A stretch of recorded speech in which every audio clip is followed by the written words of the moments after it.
Bible పూర్తిగా చదవాలనుకుంటున్నాను కానీ చదవలేకపోతున్నాను. మీరు పూర్తిగా చదవాలి అని అనుకుంటే దానికి మీ సెల్ ఫోన్ చూపించండి, అందరూ చూపించండి. మీ దగ్గర సెల్ ఫోన్ ఉందా? ఆ సెల్ ఫోన్లో ఓకే ఎక్సలెంట్. ఆ సెల్ ఫోన్లో ఇంటర్నెట్ ఆన్ చేసుకుని గూగుల్ అని కొడితే గూగుల్ వస్తుంది. అందులో ఇయర్లీ ప్లానర్ వార్షిక బైబిల్ అధ్యయన ప్రణాళిక అని కొట్టండి. బోల్డ్ వస్తాయి, ఒకటి కాదు, బోల్డ్ వస్తాయి.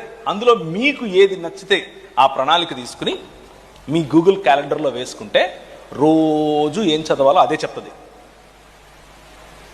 మీరు చదువుకుంటూ వెళ్ళిపోవటమే. కానీ ఓ 365 రోజుల్లో బైబిల్ పూర్తి చేయటం అన్నది ఎవరెస్ట్ శిఖరం ఎక్కటం ఏం కాదు. దానివల్ల నీకు వచ్చే లాభం ఏం లేదు.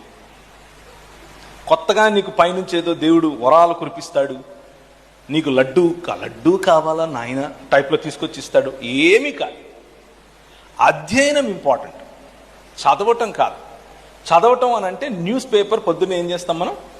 చదువుతాం. దాన్ని అధ్యయనం చేస్తాడు ఎవడన్నా? ఎవడు న్యూస్ పేపర్ అధ్యయనం చేయడు. అంటే జస్ట్ కొంచెం అవగాహన తెచ్చుకుంటారు అంతే. అధ్యయనం అంటే ఏమిటి? కొంచెం లోతుగా వెళ్ళి అధ్యయనం చేయాలి. అది చాలా ఇంపార్టెంట్.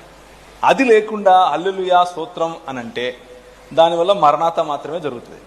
అంటే ఆయన వచ్చేంత వరకు వెయిట్ చేస్తుంటాం అంతే, అంతకుమించి ఏం కాదు. ఓకే, అధ్యయనం చేయాలి. అధ్యయనం బైబిల్ మొత్తాన్ని 2 ఏళ్లలో పూర్తి చేయొచ్చు, 3 ఏళ్లలో పూర్తి చేయొచ్చు, 5 ఏళ్ళు పట్టినా పర్వాలేదు.